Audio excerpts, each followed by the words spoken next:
iniciar. Obrigado. Pessoal, boa noite para quem está ao vivo, né? Bom dia, boa tarde para quem for assistir depois. Hoje é a nossa segunda aula de pesquisa mineral e prospecção de depósitos minerais. Essa, esse slide é o slide da aula passada que a gente parou no slide 24. A gente estava falando ali do Clark, né? Dos teores de Clark. Eu vou voltar lá para a gente continuar. Só um momento. Nós falamos dos metais, mineral minério, estéreo, teor. E estávamos falando aqui do Clark. Só para relembrar, recapitular o que é o Clark, né? O Clark ele é a porcentagem média dos elementos químicos que a gente tem na crosta terrestre, né? Então ele é o que a gente tem como normal, como concentração normal de um certo elemento químico, né? Para saber se é minério ou não, como a gente falou na última aula, a gente vai analisar o teor daquele local e comparar com o Clark, né? Se ele for acima do Clark, aquilo ali já vai ser uma ocorrência mineral que, dependendo da quantidade, dependendo da qualidade, pode vir a se tornar uma jazida, uma reserva a ser explorada. Então, nós paramos aqui, ó, no slide 24, onde traz para a gente alguns Clarks de elementos mais e menos abundantes na crosta terrestre, né? Os elementos raros, como chumbo, césio, bromo, ouro, né? O ouro está aqui, o ppm dele é muito baixinho, né? Porque se pegar todo o ouro que existe no mundo e dividir por todo o a extensão do nosso planeta, né, vai dar 0,003 ppm. Então é muito pouco, né? Quando a gente fala de um teor de uma jazida de 3 gramas por tonelada de ouro, é um teor bom, né? É um teor ótimo, excelente para o ouro, porque ele é 100 vezes maior do que o Clark. Porque 1 grama por tonelada, ele equivale a 1 ppm.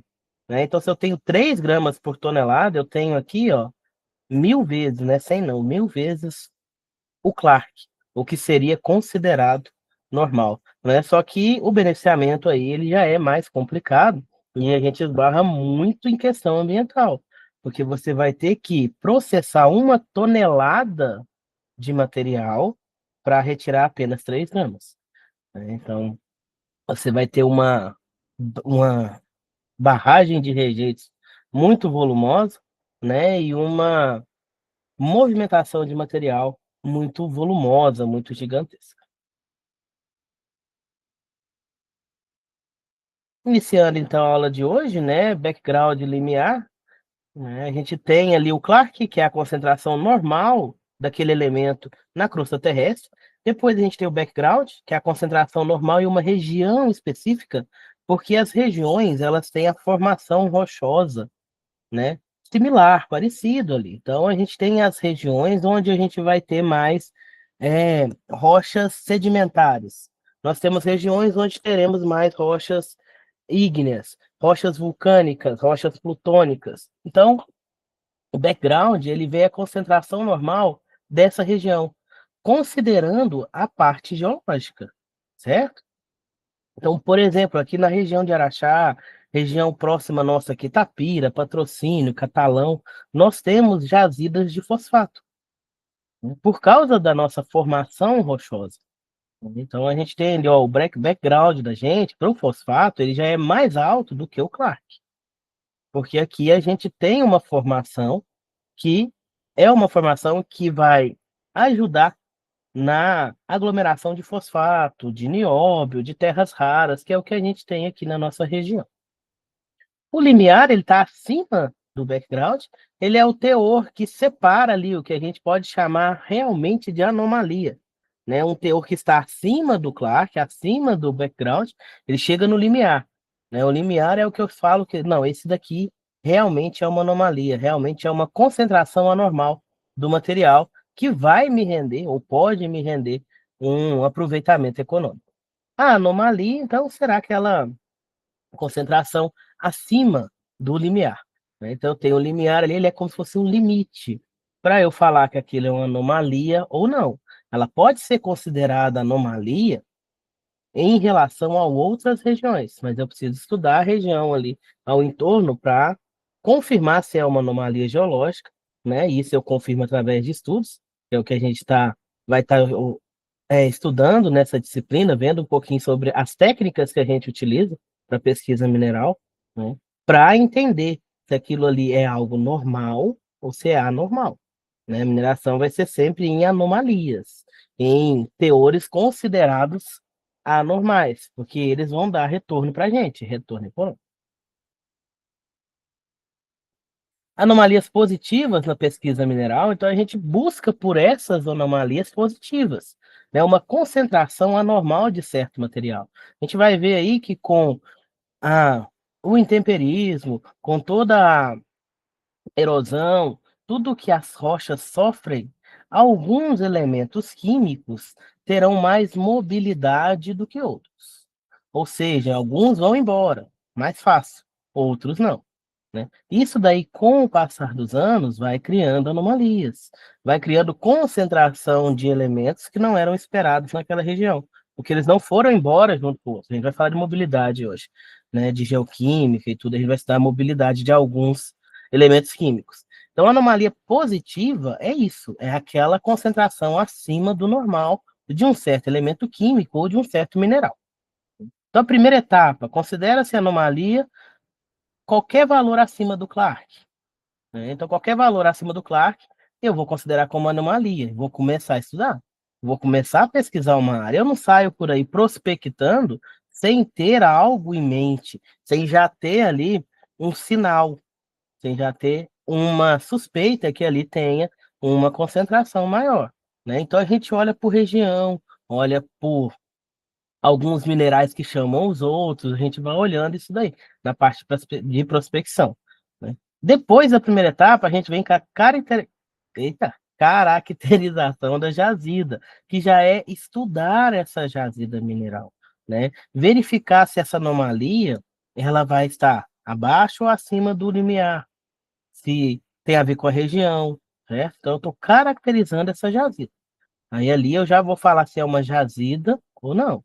Passa a ser jazida a partir do momento que eu tenho algo que me interessa, em um volume que possa ser explorado. Né? Só ter a anomalia não significa que aquilo ali vai se tornar uma jazida.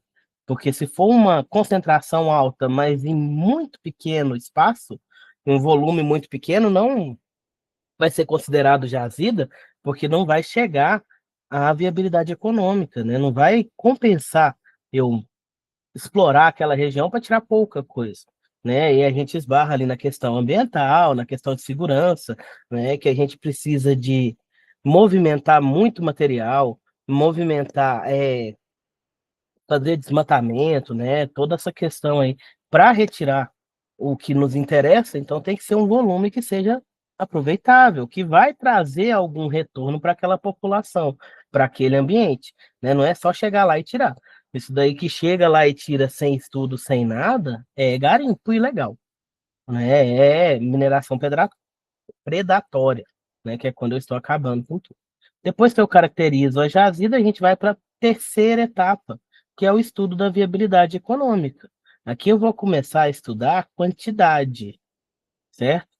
Quantidade que eu tenho e a forma de explorar. Às vezes eu encontro jazidas ótimas, mas eu esbarro em questões ambientais, questões estruturais, questões históricas, questões sociais que a gente não consegue explorar. Então, para explorar aquele local, ele tem que ter uma viabilidade econômica. E essa viabilidade econômica, ela vai ter vários é, agravantes ali que acabam ajudando ou atrapalhando a mineração naquele local, né? A gente vai ter que ver questão ambiental, a gente vai ter que ver proximidade com cidades, a gente vai ter que ver se tem malha viária, né, e ferroviária para escoamento da produção, porque isso daí tudo vai esbarrar na minha viabilidade econômica. Se eu vou minerar em um local que não tem nada, nada, nada, nada, né? E eu vou ter que levar o progresso para aquele local, eu vou ter que levar o desenvolvimento para aquele local, eu vou ter que trazer pessoas para trabalhar. Isso daí aumenta o meu custo, né? Então diminui a minha viabilidade. Né? Vocês podem ver aí que aconteceu muito e acontece até hoje um grande crescimento da população ao redor dos locais que têm mineradoras. né? É devido a essa questão, né, de necessidade de mão de obra, necessidade de infraestrutura, necessidade de apoio, ok? Então, a mineração, quando ela chega em um local, ela traz vários benefícios, quando feita de forma responsável, quando, né, trabalha-se dentro da lei, dentro da segurança, dentro de todo o respeito ambiental, né? A mineração ela só traz benefícios quando ela trabalha de acordo com a legislação.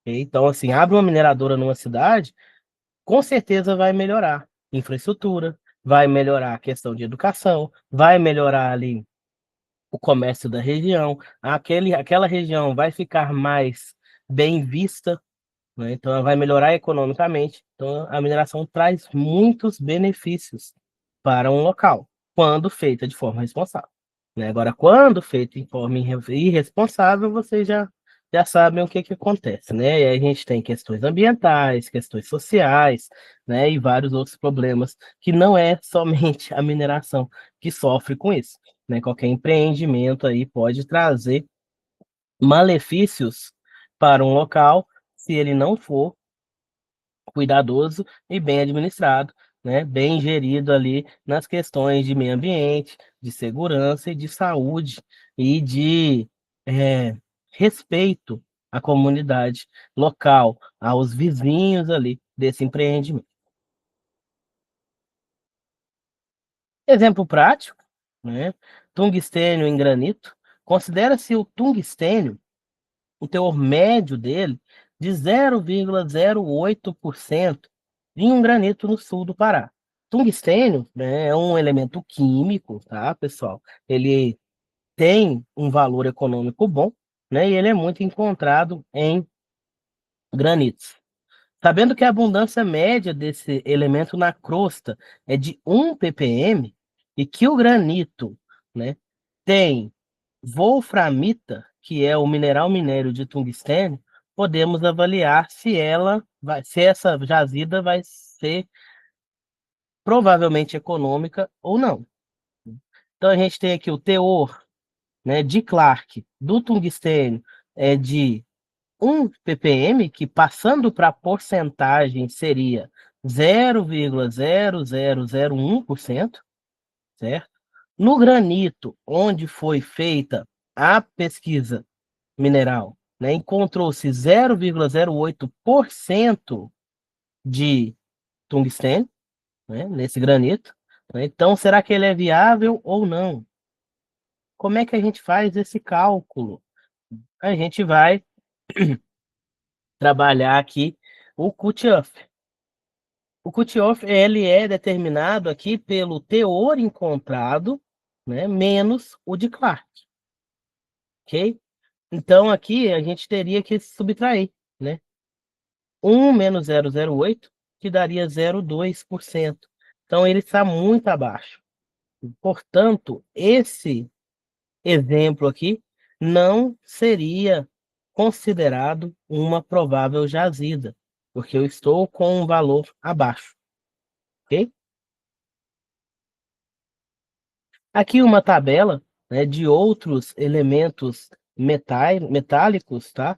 E seus determinados Clarks e o Tioff, né? A gente tem aqui o cromo, o cobre e o níquel de alguns minerais, algumas rochas. A gente tem aqui, deixa eu pegar uma que tem os dois, ó, essa daqui, ó.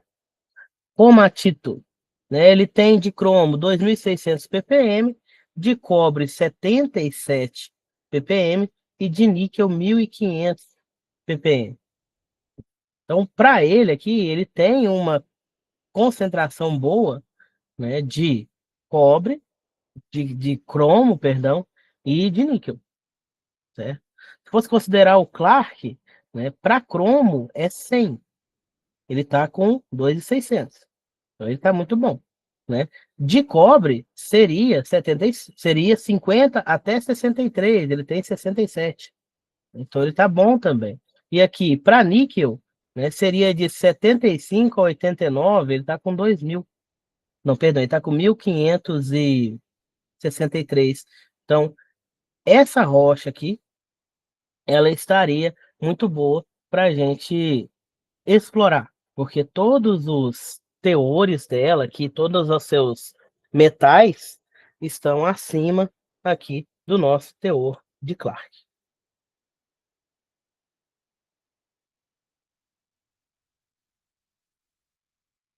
Passei dois, perdão.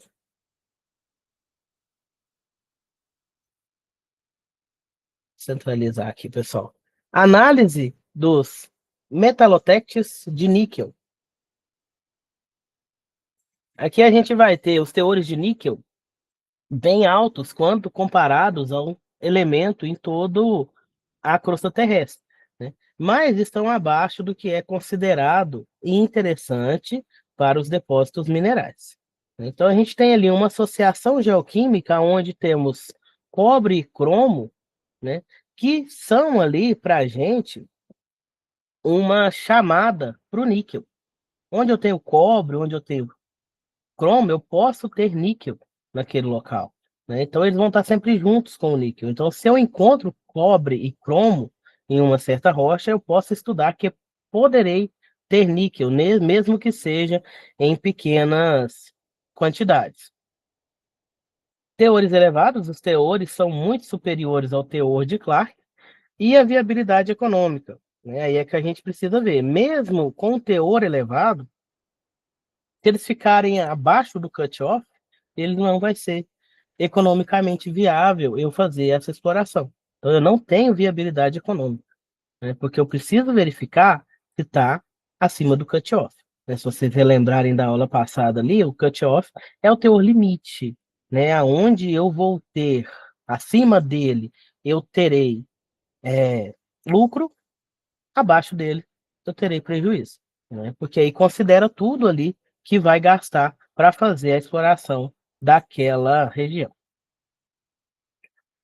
Critérios para jazida mineral, né? Um depósito mineral, ele é uma concentração anômala, né, de algo que vai ser útil para a gente. Só que a gente precisa verificar, né, essa concentração, né? Ele não deixa de ser um depósito se não tiver um teor muito alto, tá? Ele continua sendo um depósito, só que ele não vai ser explorado.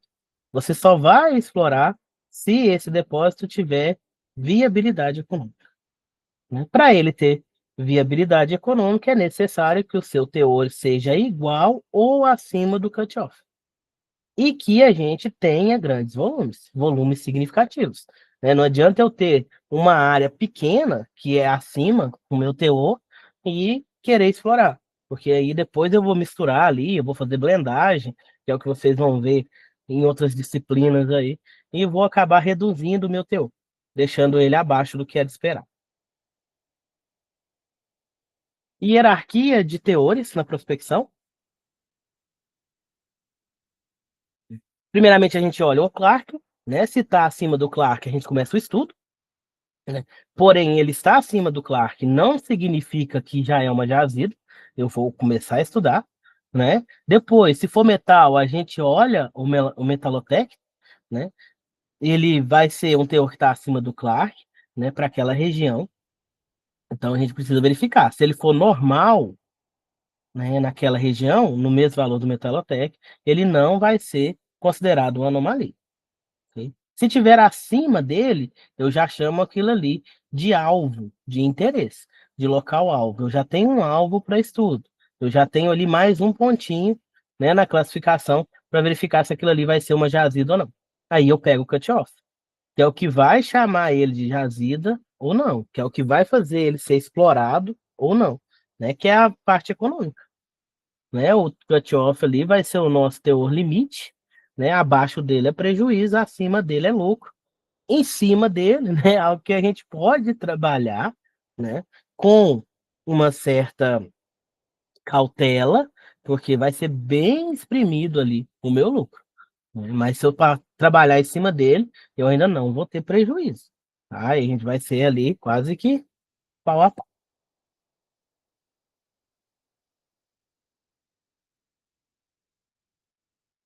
Outras definições de teores, a gente tem o teor crítico, né? É aquele teor que a gente pega lá da lavra em que a operação de lavra não dá lucro e nem prejuízo, né? Então ele é ali o limite, ele é, né, o crítico para a lavra, ok? Para lavrar ou não aquele local, para retirar o minério ou não, né? Então, se eu chegar nele, eu não tenho lucro nem prejuízo, né? Ou seja, eu vou vender ele pelo preço que eu gastei para retirar. Teor de corte, ele vai ser o teor crítico mais um pouquinho para dar lucro. Então, ele define ali a viabilidade econômica da extração mineral.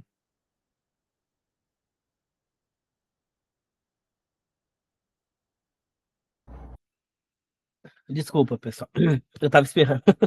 Então, meu teor de corte, né, ele vai ser o teor crítico mais lucro, né? Então, por que que ele é de corte? Porque ele vai ser o valor onde eu vou chamar aquilo de estéril ou minério, que eu vou chamar aquilo de lucrativo ou não, ok? Então, ele é o meu corte. Eu não vou trabalhar em cima do crítico, certo? Eu não vou trabalhar para não ter lucro. Então, a gente vai para o teor de corte. Ah, professor, para que que serve o crítico? Você vai lavrar uma área grande, né? Que eu vou ter locais com teores diferentes. Então, aquele local que está no teor crítico, ele não vai dar lucro nem prejuízo, beleza? Mas talvez ele esteja acima de uma parte ali da jazida que é mais rentável. Então, ele para mim é bom, porque como ele não me dá prejuízo, eu vou retirar ele para poder acessar a parte mais baixa, né? E não vou ter prejuízo. É um, né, dos motivos aí da gente, né, usar esse teor crítico, o local que tem um teor crítico.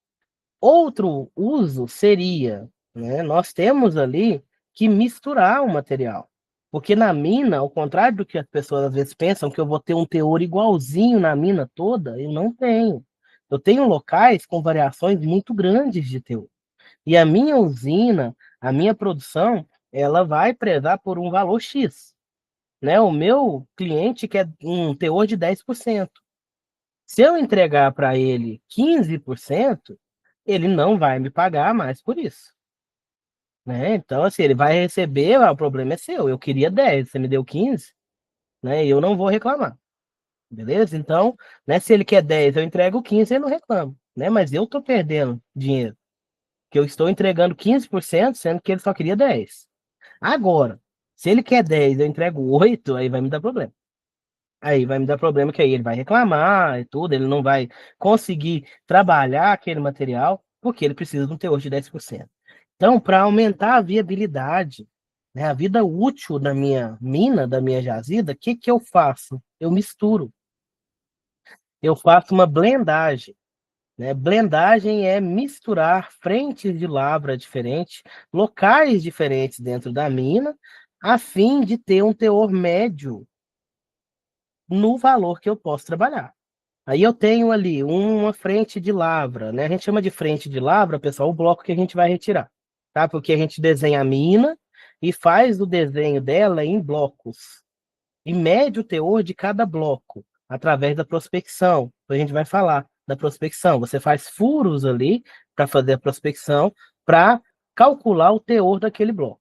Então, cada bloco ali é uma frente de lavra, né? Eu tenho o bloco A, que tem um teor de 5%. E eu tenho um bloco B que tem um de 15%. Eu quero trabalhar com 10%. Então, o que que eu vou fazer? Eu vou fazer uma mistura desse local que eu tenho 5% com o local que eu tenho 15%, né? Aí vai ser proporcional, tá? Depois vocês vão aprender isso daí. A gente faz uma média ponderada, né? Então, eu vou colocar mais do que tem 15%, né? E vou misturar menos do que tem 5%, até chegar num teor médio de 10%, que é o que eu vou trabalhar. Então, esses locais dentro da minha mina que estão no teor crítico, eles são muito importantes, porque ele está pertinho do teor de corte. Então, eu consigo usar ele para diluir, a gente chama de diluição, diluir aquele material que está acima do teor. Está muito acima, né? Então, eu coloco ele, que ele é como se fosse zero ali, né? Mesmo quando eu colocar água em um suco de laranja que está muito concentrado, Então, o meu bloco que está no teor crítico, eu coloco ele ali, que aí ele vai aumentar o volume, mas não vai abaixar o meu teor demais. Então, eu trabalho com esse bloco. Aquele bloco que está abaixo, né, eu vou usar também, só que eu vou usar com volume bem menor. O que está no teor crítico eu uso mais, o que está no teor abaixo do teor crítico eu vou usar menos, né? Só colocar para carregar. Teor da alimentação. Que é esse teor da alimentação? A gente tem dentro da mineradora uma usina, uma planta onde eu vou beneficiar esse minério. Vocês estão estudando agora na disciplina de comunicação e classificação, que é o início ali do meu beneficiamento. Essa planta ela vai receber uma alimentação e eu preciso entregar essa alimentação com um teor médio, porque eu não consigo ficar mudando a minha instalação, né? Eu tenho o moinho, eu tenho o britador, eu tenho a célula de flotação ali, e eles foram projetados para receber uma alimentação com uma faixa de teor, né, que não varia muito, né? Então, o teor da alimentação é o teor que essa planta vai rodar. Ela foi projetada, que ela foi ali afinada para fazer aquilo, né? A minha usina recebe de 5 a 7%.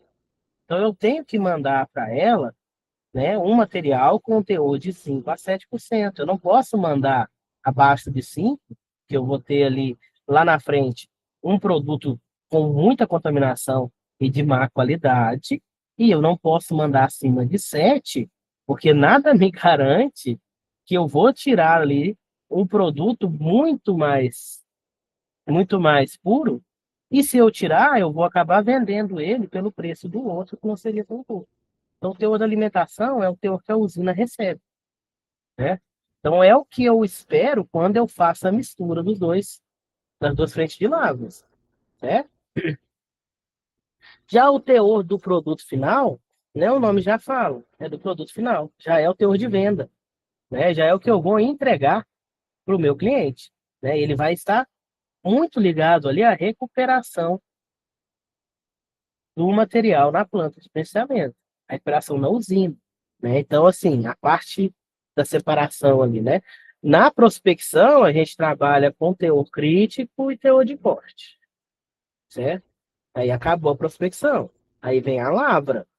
A lavra mistura os dois para fazer o teor chegar ao teor da alimentação. Entrega para a usina.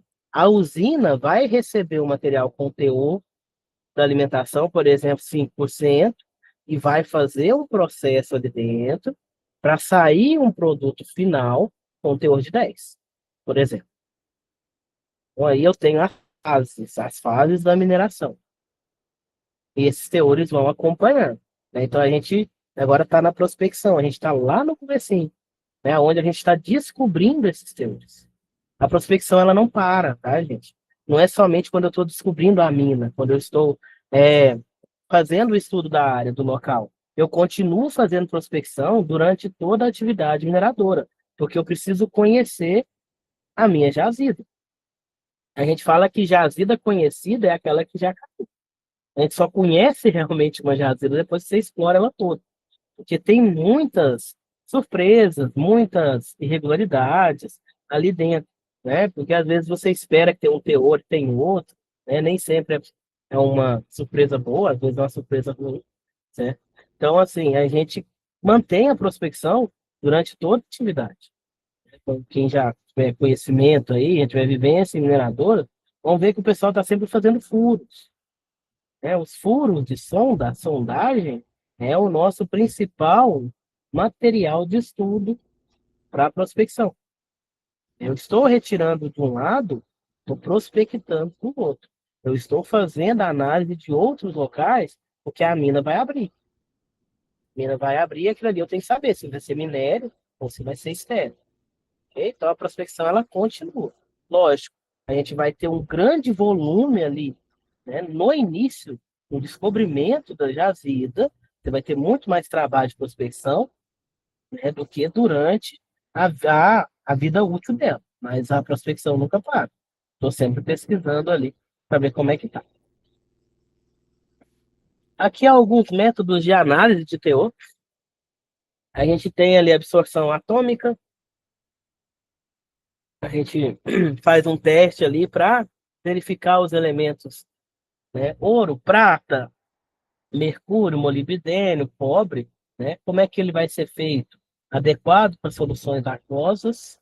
A gente tem a colorimetria, que vai olhar por cor, mas é um teste químico, fluorometria, né? Emissão de ICP e vários outros, né? Aqui só uma tabela para vocês irem conhecendo esses nomes, que a gente vai ver mais para frente. Associações geoquímicas, né? Os metalotécticos podem ser encontrados com uma série de elementos químicos ou minerais que têm afinidade de andar junto. Então, às vezes, para eu achar ouro, eu não vou procurar ouro, eu vou procurar prata, porque a prata ela anda muito junto com o ouro, né? Então, eu tenho esses elementos que têm afinidade com o ouro. A nossa jazida de Araxá de nióbio, ela foi descoberta por acaso. Não estava pesquisando nióbio, estava pesquisando tântalo, que é outro elemento químico. Na tabela periódica, ele fica pertinho do nióbio, os dois são muito parecidos, quimicamente falando. Na prospecção de tântalo, encontrou o nióbio, né, que é a maior jazida do mundo. Então, às vezes, você está procurando prata e acha ouro. Então, tem esses elementos químicos que andam ali de forma associada, por terem características químicas parecidas. Como eles têm características químicas parecidas, eles terão comportamentos parecidos, então eles vão acontecer associados próximos.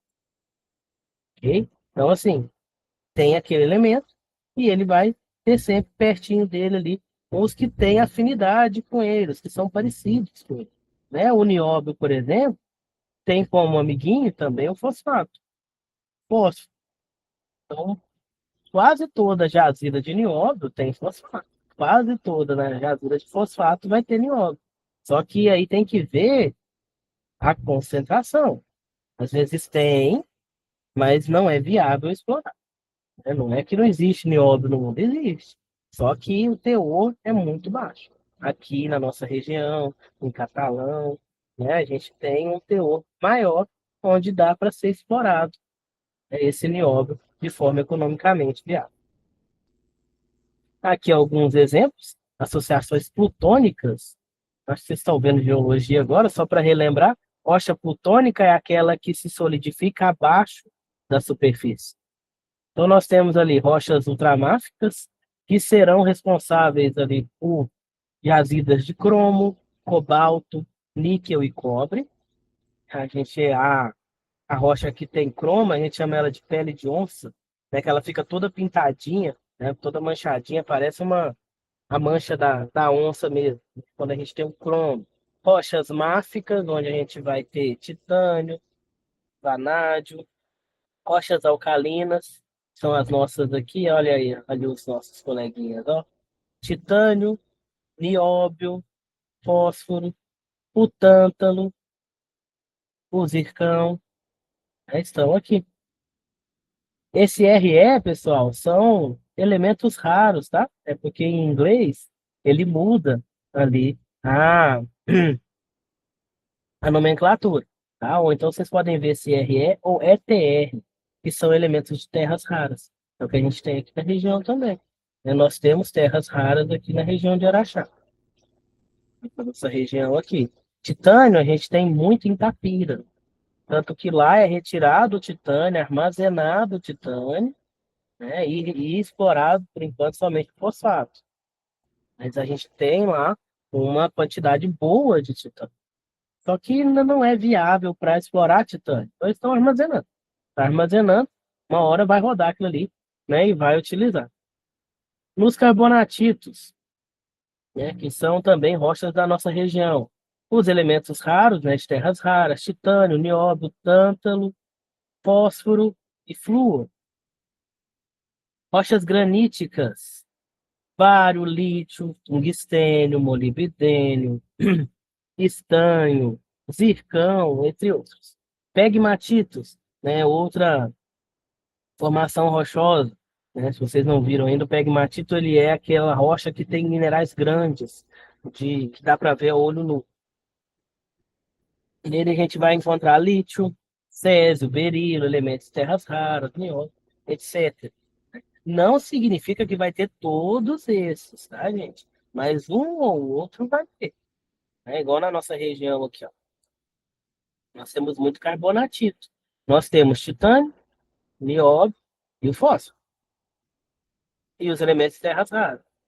Aqui, por exemplo, o não é muito presente. E o tântalo também não. Ok? Associações hidrotermais. Nós temos ali os sulfetos hidrotermais, cobre, chumbo, zinco, molibdênio, ouro, prata, arsênio, mercúrio, etc, etc, etc. Depósito de cobre pórfiro. Esse é um tipo de depósito associado a locais onde eu tenho associações hidrotermais. Cobre, molibdênio, né, sulfetos complexos, mercúrio, arsênio, sulfeto de baixa temperatura. A gente tem o arsênio, bismuto, depósito de metais básicos, chumbo, zinco, cádmio, bário, metais preciosos, ouro, prata, cobre, cobalto, etc. Todos esses aqui acontecem muito em associações hidrotermais. Associações metamórficas. Né? Nós temos xelitas e cassiteritas, onde eu terei estanho e tungstênio e molibdênio, fluorita euvita, onde eu tenho berílio, flúor e boro, associações sedimentares. Essa sedimentar é interessante. Né? A sedimentar aqui não fala, mas a gente tem nas sedimentares a questão de diamantes, né, que vão se acumular muito em rochas sedimentares. Xistos negros, a gente tem cobre, chumbo, zinco, cádmio, prata, ouro, vanádio, etc. Fosforitas, fósforo, elementos de terras raras, níquel, evaporitos, lítio, bromo, boro, césio, etc. Depósitos superficiais, aqui já vai ser, pessoal, próximo a rios, por exemplo, né? Aqui, ó, aluviões, aluviões e areias próximo a rios. Né? Lateritas também é próximo a rios. Né? Headbeds vulcânicos, né? Aqui já vai ser associações vulcânicas, mas a gente vai ter essa acumulação de certos elementos químicos mais próximos da superfície. Óxidos de manganês, certo? Bauxita, que é uma espécie de uma argila, que é o nosso minério de alumínio do Brasil, é a bauxita. Né? Que não citou o alumínio, mas a nossa bauxita, ela é o minério de alumínio que a gente tem no Brasil, entre outros. Vou passar, gente, porque é muito elemento, tá? Porque senão a gente não a aula não rende. Vou passar esse daqui também, mas depois vocês dão uma lidinha lá na post. Diagrama de classificação geoquímica. A gente tem um diagrama que traz para a gente os elementos químicos e a sua afinidade. É aquilo que eu falei para vocês. Como eles têm as características parecidas, eles vão ter comportamentos parecidos. Então, também, eles vão se acumular juntos. Então, a gente tem esse diagrama, tá aqui nessa imagem, né, que é a imagem da apostila de vocês. Né? Então, esses elementos aqui, eles vão andar mais juntos, por eles terem mais afinidade, por eles terem características mais parecidas. Elemento farejador. O que é esse elemento farejador? O nome dele já meio que fala. Né? Ele é um elemento abundante que é usado para indicar a presença de outros elementos mais raros de interesse comum. Então, é um elemento que você encontra mais facilmente, só que por ele ser parecido com outros que são mais raros, né, você pode ter ele ali. Então, você pega o farejador, né, você pega o ali, a iscazinha, para você procurar os outros elementos químicos menos abundantes.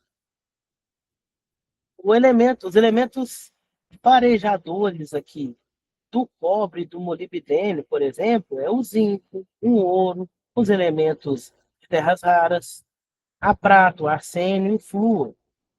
Então, eles são mais abundantes, mais fáceis de encontrar, né? E onde eles acontecem pode ter cobre e molibdênio. Nos sulfetos complexos, a gente tem ali, né, os procurados, zinco, cobre, prata e ouro. O que a gente vai ter lá também? Mercúrio, arsênio, estanho, enxofre, perdão, enxofre, cádmio, bário, etc. Se for em veios de metais preciosos, no meio da rocha ali, né, teremos ali arsênio também, mercúrio, bismuto, etc. Depósito do tipo skarn. Quais são os elementos procurados? Molibdênio, zinco e cobre. Quem são os farejadores? Prata, ouro, ferro, berilo, etc. Para o urânio, urânio em arenitos. A gente vai ter o molibdênio, vanádio, cobre, o chumbo. Esse daqui ele é interessante. Lembrando ali da radioatividade, dos elementos radioativos, lembrando lá da química, da físico-química que vocês fizeram, o elemento radioativo, ele com o tempo, ele vai liberando partículas subatômicas e se transforma em outro. O urânio é um elemento radioativo. Ele está perdendo ali algumas partículas subatômicas dele e ele vai se transformando em outro elemento. O elemento final dessa transformação dele é o chumbo.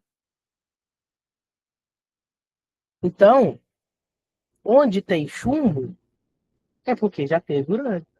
Que o urânio foi sofrendo aquele decaimento radioativo, foi perdendo a radioatividade através das partículas que ele foi liberando, até se tornar um chumbo. Então, onde tem chumbo, tem ou já teve urânio. Então, o chumbo ele é o principal elemento farejador do urânio, tanto em arenitos quanto em veios. Antes de ser chumbo, ele passa por outros elementos também, mas o chumbo é o último, né? É o que é mais estável. Então, ele vai perdendo ali partículas até chegar ali no chumbo. Então, onde tem chumbo, tem urânio, ou já teve. Corpos ultramáficos, né? Por exemplo, é o ouro. Onde tem ouro, gente, tem platina. E platina é muito cara. O pessoal, às vezes, não sabe disso. A platina metálica, ela é um elemento nativo, ou seja, você encontra ela sozinha na natureza igual o ouro, né? E ela é muito cara. Então, ela é rara de se encontrar e ela vai ser muito bem vendida ali, né? Muito bem, o comércio dela é muito bom. Então, assim, tem horas, porque isso daí vai depender de mercado, tá? Mas tem horas que no mercado, a platina, por ela ser mais rara, né, ter uma raridade alta ali, ela pode ficar mais cara do que o ouro na bolsa de valores, né? Os dois têm um preço parecido, né? Dependendo do momento, a platina pode estar passando ali o ouro em valores. Veio de Florita, né? A gente tem também. Eu vou passar, tá, pessoal? Que é são muitos elementos aqui. A gente importância das associações geoquímicas, elas são ferramentas muito importantes na exploração mineral, porque com elas a gente consegue reduzir os custos, se orientar de forma mais eficiente, ou seja, você não perde tempo explorando locais onde você não vai ter o seu material de interesse, e ela ajuda muito na interpretação geológica. Isso daí a gente vai aprendendo com a prática mesmo, com o trabalho. Você vai procurando ali alguns elementos químicos, aí você começa a achar os outros, né? E um vai dando pista do outro. Essas associações geoquímicas nos ajudam muito na parte de prospecção mineral.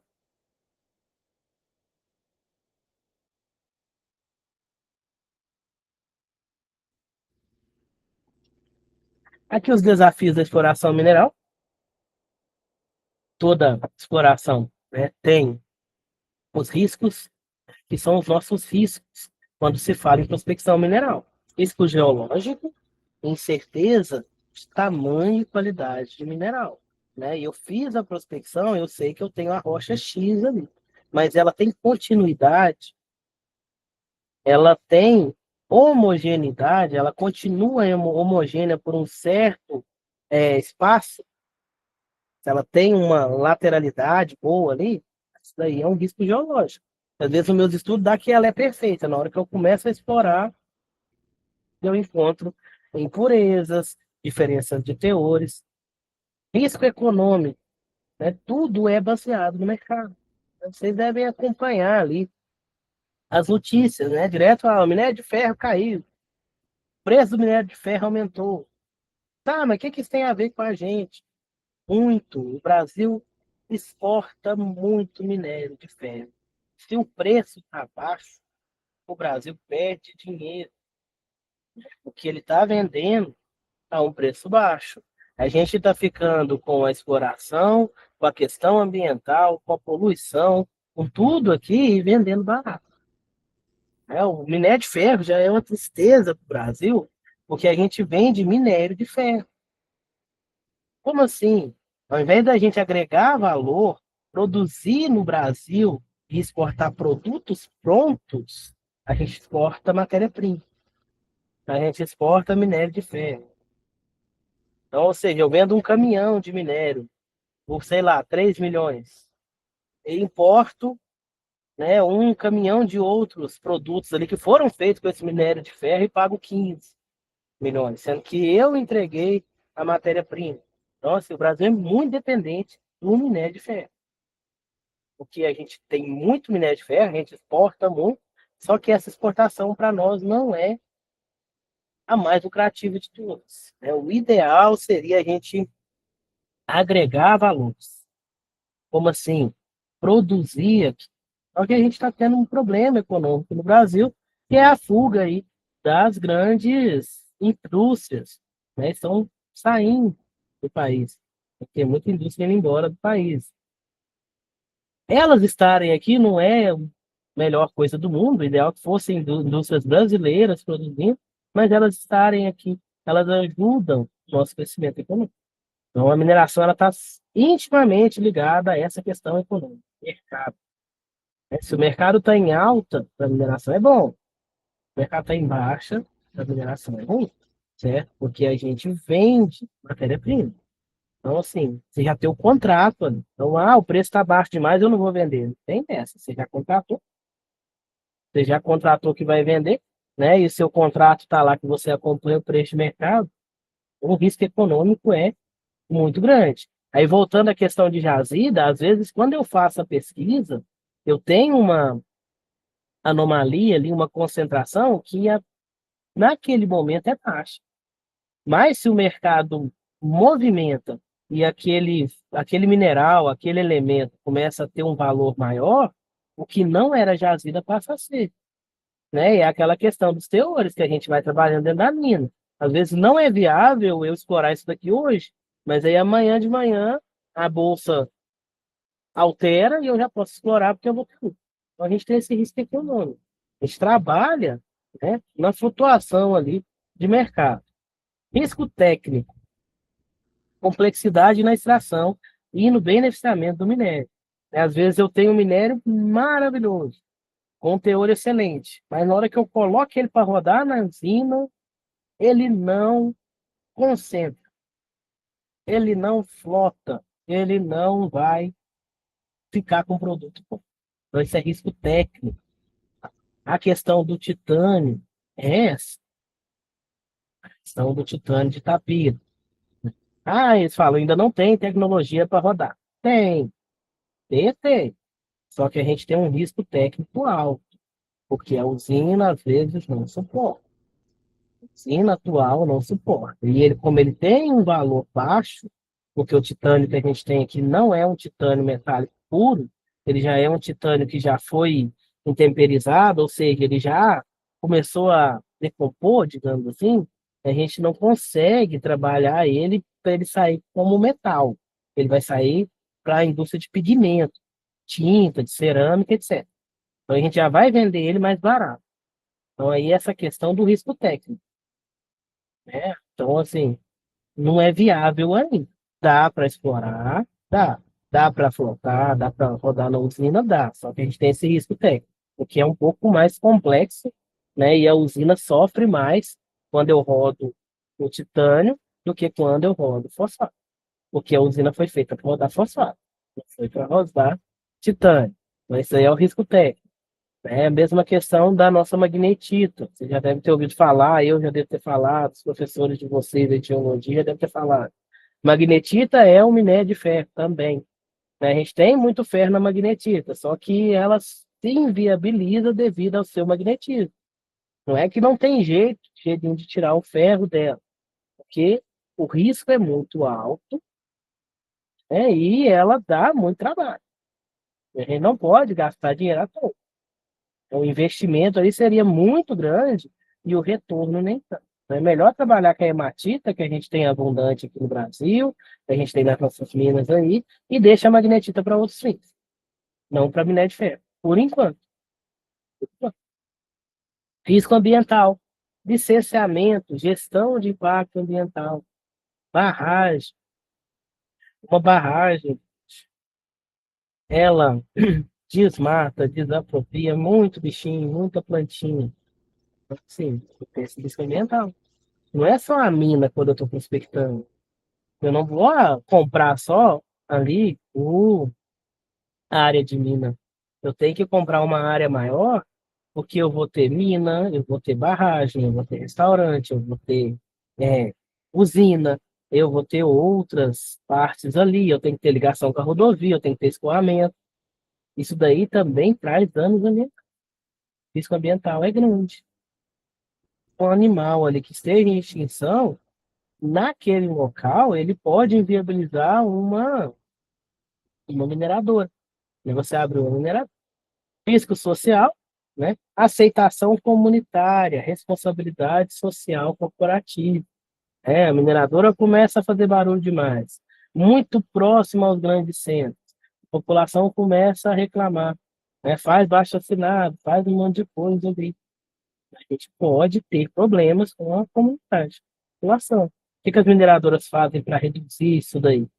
Elas já são mais afastadas das cidades. Quando são próximas, elas começam a comprar as terras da região ali ao redor para não ter problema com o vizinho.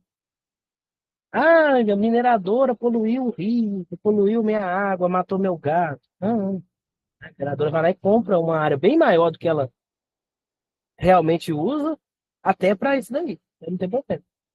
Que aí vai falar, não, eu tinha minha água, pegava a água no poço, aqui a água era boa. Aí a mineradora começou, a água ficou ruim. Como é que faz? Então, eles vão comprando ali.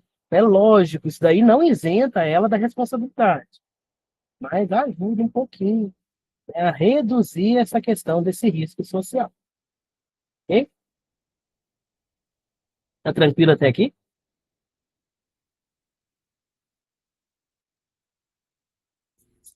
Essa, essa disciplina é grande. Tem que dar uma acelerada, irmão. Não consegue. Vou pegar o outro slide, que esse aqui já está acabando. Só um momentinho. O outro slide, abrir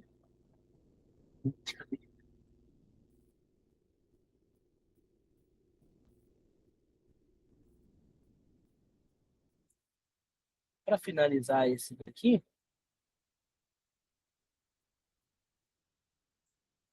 futuro da pesquisa mineral, né? Pesquisa mineral cada vez mais, né, está crescendo com as tecnologias. Então a gente tem aí muita evolução tecnológica ajudando a gente. Começa ali pelo sensoriamento remoto, mapeamento de satélites, drones, né? A gente já não precisa mais gastar tanto ali com prospecção física mesmo, a gente consegue fazer o sensoriamento remoto. A inteligência artificial está nos ajudando bastante em locais ali onde tem um risco maior para as pessoas, né? Você utiliza um robozinho para ir lá, métodos analíticos, e a questão de sustentabilidade. Trabalhar novas práticas de exploração e novos produtos também, né? Novas formas ali de reaproveitar. Um exemplo aí é a questão das barragens. As mineradoras estão investindo muito na redução de rejeitos, ou seja, utilização desses rejeitos, né? Um exemplo grande que a gente tem é do minério de ferro.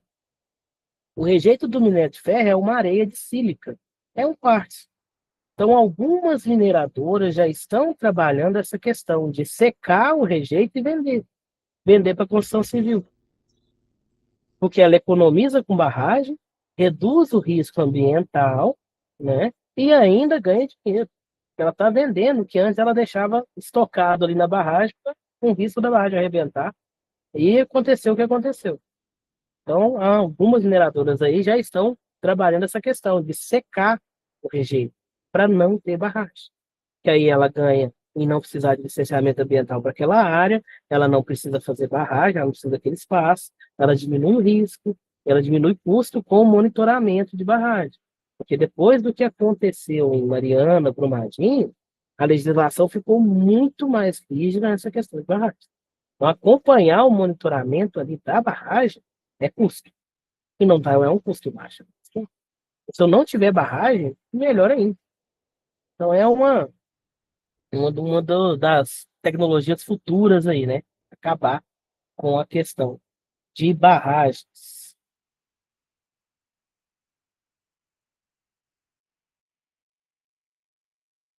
Aqui, em síntese dos conceitos fundamentais, aqui é só uma recapitulação do que a gente viu, aí a conclusão desse slide. Tá tranquilo até aqui, pessoal? Eu vou só trocar de tela, só um momento. Lembrando que essa é a segunda aula, a gente ainda tem outra aula antes do final do módulo. Estou só transformando ela para PDF, porque senão ela não roda aqui. Então, vocês têm alguma pergunta? Não, até agora tá tranquilo. Como eu já trabalho nessa área de longo prazo, então tá mais fácil. É mais fácil, né? É a parte de beneficiamento que eu fico um pouco Aqui um mais pouquinho. perdida. Você trabalha na prospecção, já? Sim, trabalho. Uhum.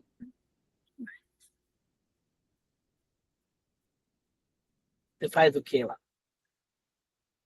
Eu sou responsável pela parte operacional, né, da sondagem, a Ah, que locação de interessante. praça, locação de praça, né, onde que vai ser os locais de perfuração.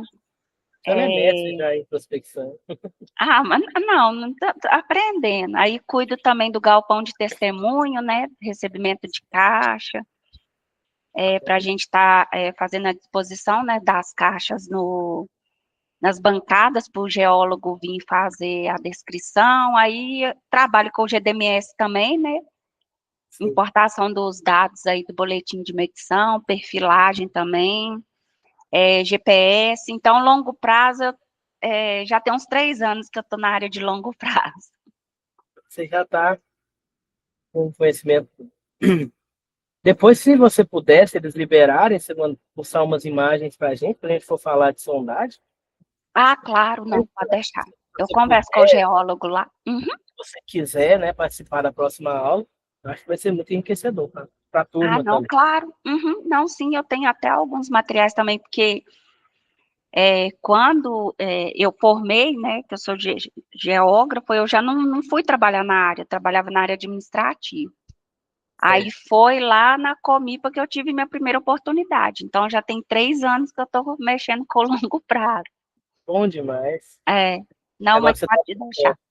Tá bom, então. Isso. Obrigado. Eu vou pedir o geólogo, ele deixando, aí eu trago sim. Tá ótimo, Tá obrigado. bom? Por nada. E continuando, pessoal, né? Falando ainda de geoquímica, primeira coisa que nós vamos ver aqui, essa que seria a nossa aula 2, né? Contraste geoquímico, né? O que é esse contraste geoquímico? Então, esse contraste geoquímico ele vai comparar os valores dos teores, dependendo de 3 fatores. Primeiro, diferença primária, contraste fundamental entre o minério e a rocha encaixante.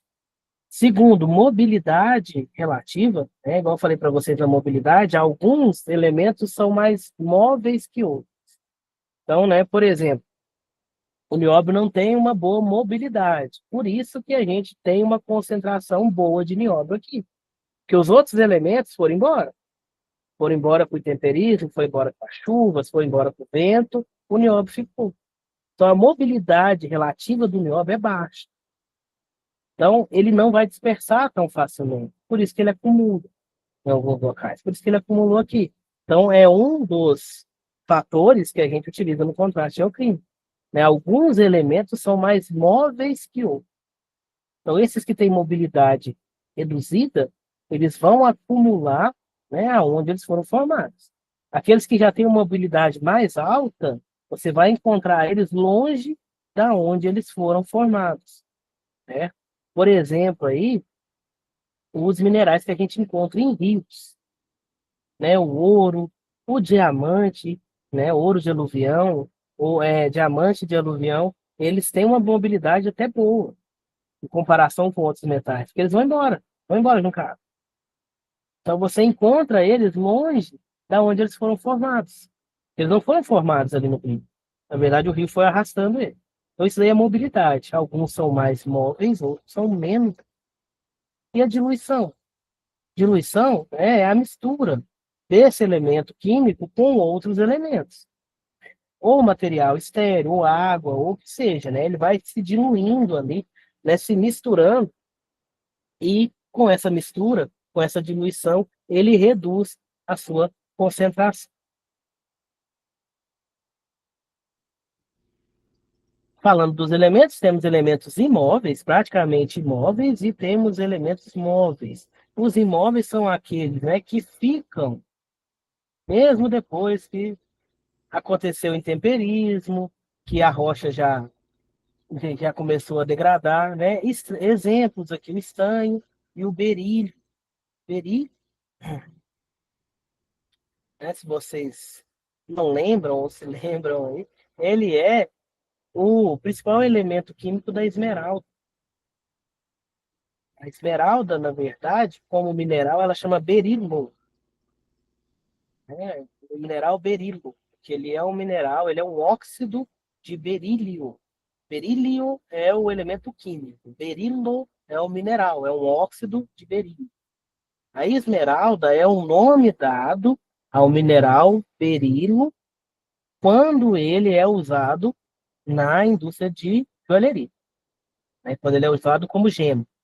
Então ele é praticamente imóvel, por causa do peso dele, certo?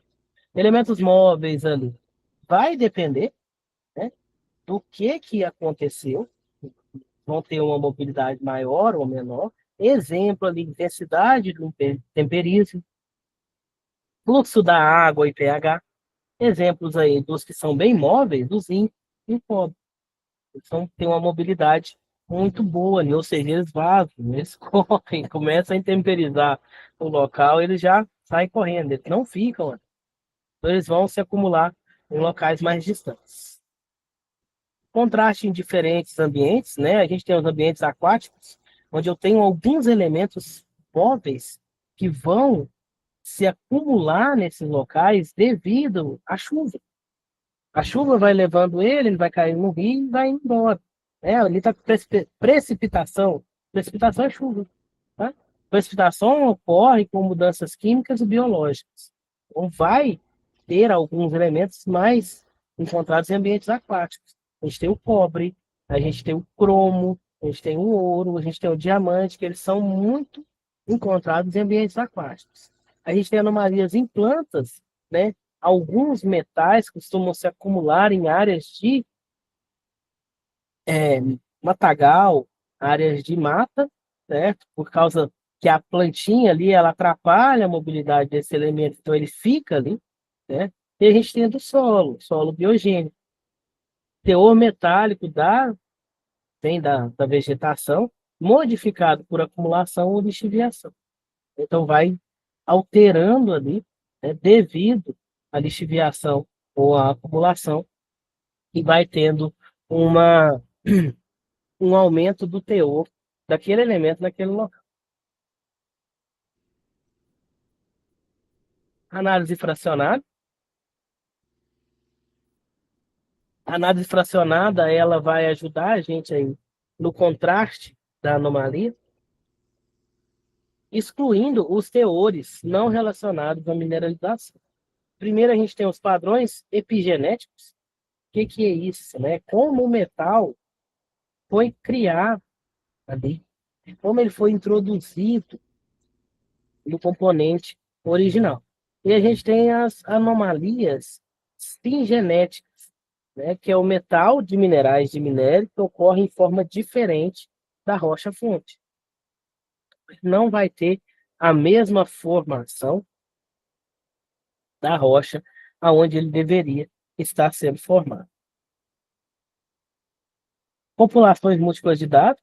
A interpretação geoquímica vai envolver diversas populações. Por exemplo, teor de níquel num solo residual, ele vai variar de acordo com a rocha.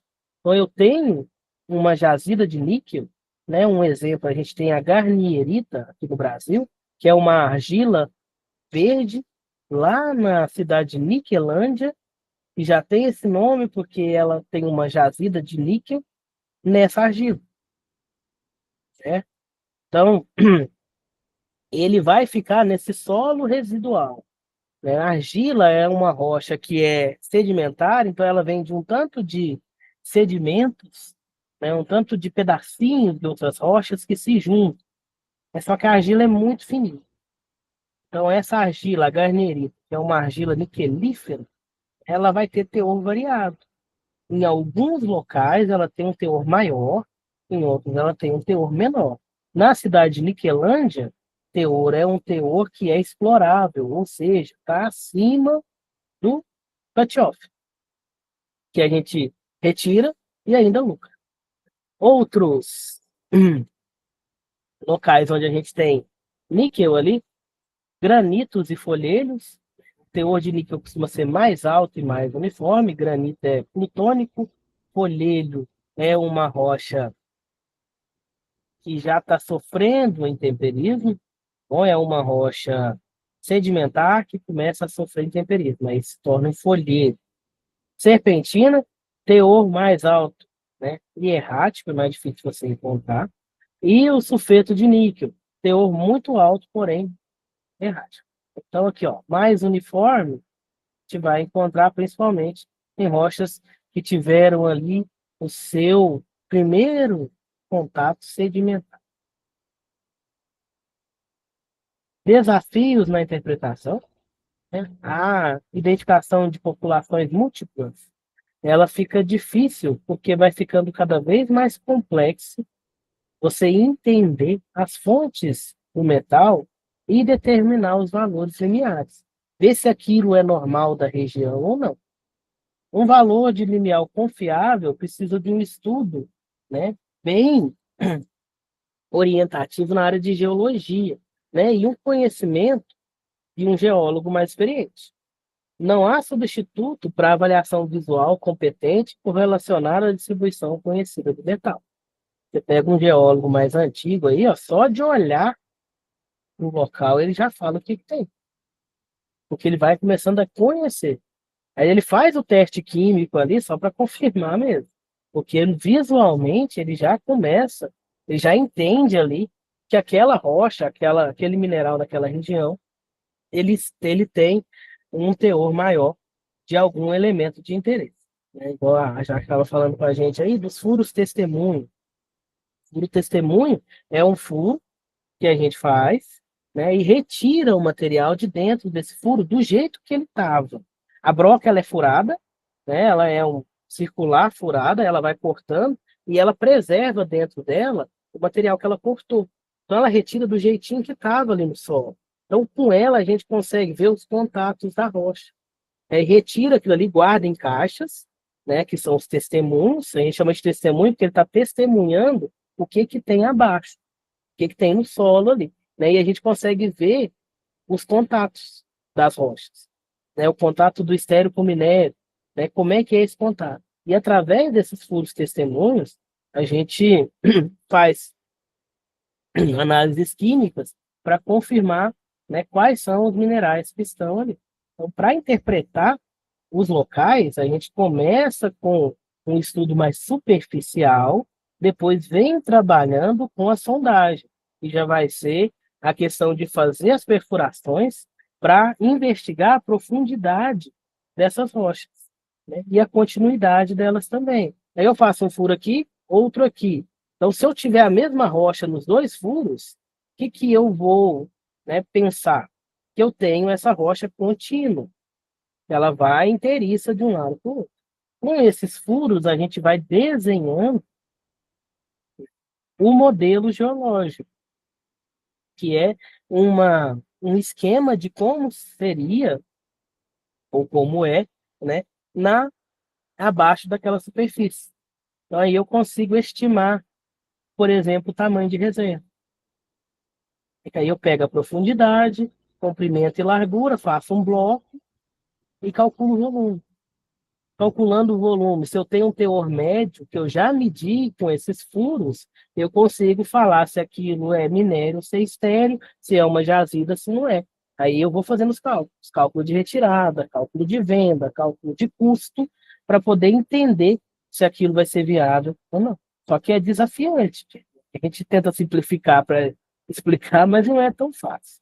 Atualmente, a gente tem muito software que ajuda demais.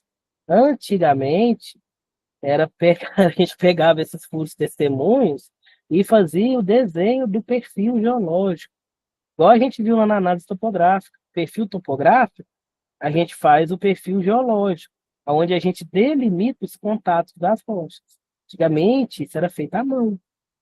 E os cálculos eram feitos com calculadorazinha, né, simples, né? Atualmente não. Atualmente a gente tem softwares que a gente alimenta ele com os dados, com a análise desses furos e consegue desenhar dentro do software como é os contatos, como é a geologia da região e com os valores de teores, ele já calcula para você volume e já te dá valor de custo.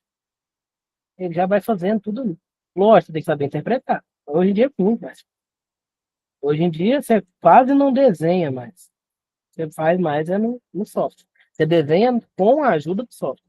Antigamente era tudo na caneta, era caderneta de campo, né? Fazia tudo na mão. E a tendência é só melhorar, né? Com a evolução da tecnologia, com a chegada da IA. Falando em cálculos, modelos estatísticos. Então, a estatística ela é muito presente na prospecção.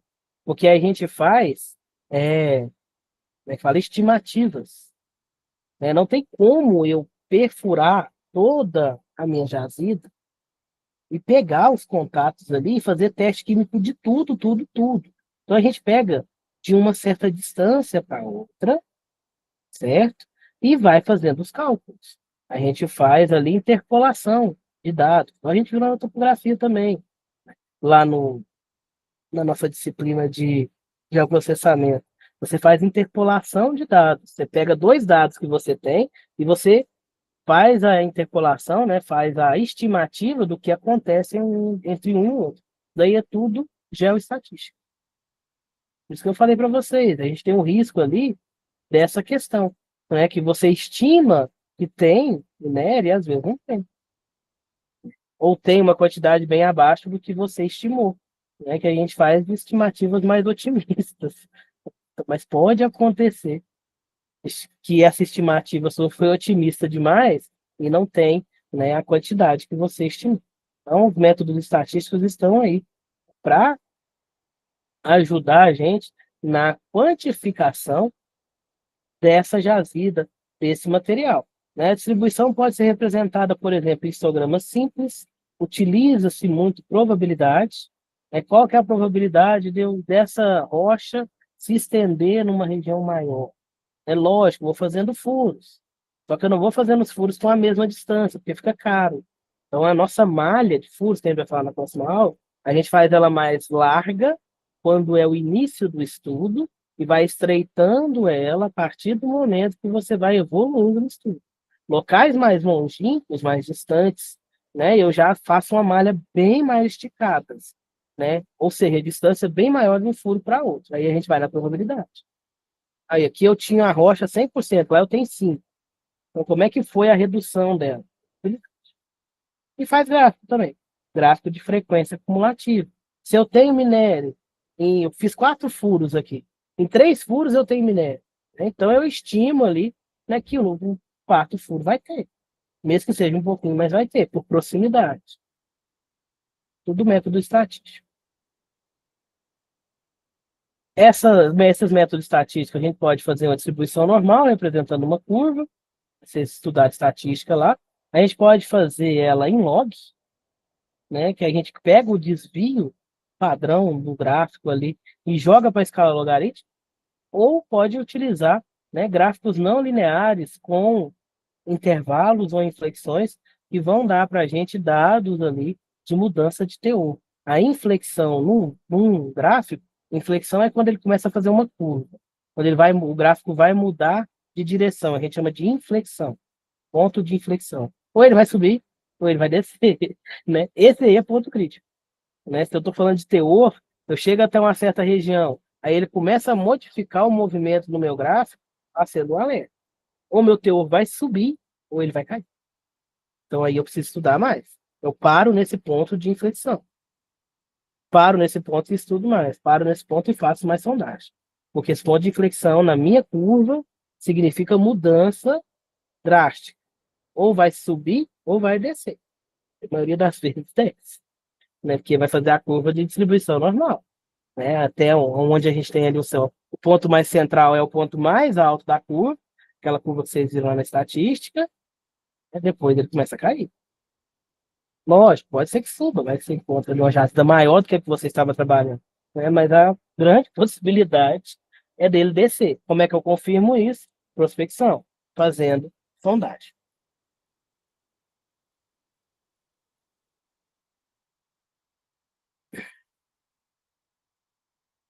Cálculo de limiar, né? A gente tem ali, né, por exemplo, né, um limite conservador de 2,5%. Apenas 2,5% das amostras de background excedem esse valor. Então, faço 100 amostras, só 2 ou 3 vão exceder o valor do cálculo de limiar. E o limite rigoroso é de 0,15%. Apenas uma em 667 amostras ultrapassam a média, mais 3 desvio padrão, daquela da estatística, que é a parte ainda da distribuição de frequência. A gente não vai entrar muito nessa questão de cálculo. Principais métodos de amostragem, né? A gente vai ter amostragem de sedimento de corrente, amostragem em rios, córregos, né? Corpos de água, onde eu vou pegar amostras em vários pontos desse rio, desse córrego, né? A amostra da água, não somente a amostra do solo, eu pego a amostra da água também, porque os elementos químicos ali na água, eles vão ter uma dissolução, eles vão alterar quimicamente a água, né? Não é uma alteração que vai matar as pessoas e os peixes, não. Você tem uma pequena alteração quando você tem elementos metálicos presentes naquele local, né? Igual a água mineral. A água mineral não é tudo igual, porque ela depende da onde você está retirando ela. Se for uma água mineral de um local onde a gente tem muita rocha carbonática, essa rocha vai conter carbonatos, né? Então ela vai ficar, essa rocha não, perdão, essa água vai conter carbonatos. Então ela vai ser diferente de um local onde é uma rocha que tem, por exemplo, ali uma rocha ígnea metálica. A água vai ser diferente. A água daqui não é igual à água que a gente bebe em outros locais, porque tudo vai depender da onde está essa nascente, né, do que tem nesse rio. Então a gente usa a amostragem da água, né? Logicamente a gente pega no ponto mais alto do rio ou do córrego e depois vem pegando amostras para os pontos mais baixos. O que mais acontece é a acumulação nos pontos mais baixos, porque aqui no alto, a velocidade da água, o volume de água é muito grande. Quando ele vai descendo, né, ele vai levando com ele, né, esses elementos móveis. Quando chega no finalzinho ali, mais próximo à foz do rio, mais próximo aonde o rio vai desaguar, né, a água já está com baixa velocidade, com muito material para sedimentar, então ela chega ali e ela não dá conta de levar mais o material a sedimentar. Mas eu começo lá em cima, a minha análise, para comparar. Concentração lá em cima e concentração lá embaixo. Litogeoquímica, amostragem de rochas para estimativa de reserva. Isso aqui é a amostra da rocha mesmo, né? Lito, que vem de rocha, vem de litosfera. Hidrogeoquímica, análise da água, superficial ou subterrânea. É aquela questão, a água vai ficar com elementos dissolvidos, né? Todos os elementos ali têm uma certa solubilidade. Você já deve ter ouvido falar, isso aqui é insolúvel. Nada é 100% insolúvel. Tá, gente? Exemplo, oxigênio. Oxigênio a gente aprende na escola que ele é insolúvel na água. Mas como é que tem os peixinhos? Eles pegam oxigênio da água. Você tem uma solubilidade muito, muito, muito, muito pequena. Então, todo elemento vai dissolver na água, mesmo que seja muito, muito, muito pouco. Então, entra aí a hidrogeoquímica. Pedogeoquímica, né, vem da pedologia, que é o estudo do solo, análise do solo. Né? O solo ele é formado pelas rochas intemperizadas, pelos fragmentos de rocha, aquela rocha que já sofreu alteração. Então, eu estudar o solo, eu consigo entender a rocha-mãe. Então, eu consigo entender o que, que tem ali embaixo. Biogeoquímica, as vegetações, né? A plantinha vai crescer, ela vai puxar do solo ali alguns elementos e vai levar com ela para as folhas, né? Através das raízes. Então, biogeoquímica. E concentrado de bactéria, que é concentração gravimétrica de minerais pesados. É aquela do garimpo, é a bateia do garimpo. O pessoal vai fazendo ali aquele movimento circular, né, onde os minerais mais pesados vão ficar na bateia e os mais leves vão sair, né, concentrado de bateia. Então a gente faz também bateladas, que a gente fala, que é fazer esse estudo aí, principalmente em aluvião de rio, através da bateia. Certo? Pessoal, o nosso tempo está acabando. Então, eu vou deixar aqui para a gente finalizar as perguntas fundamentais que a gente faz quando vai fazer prospecção, né?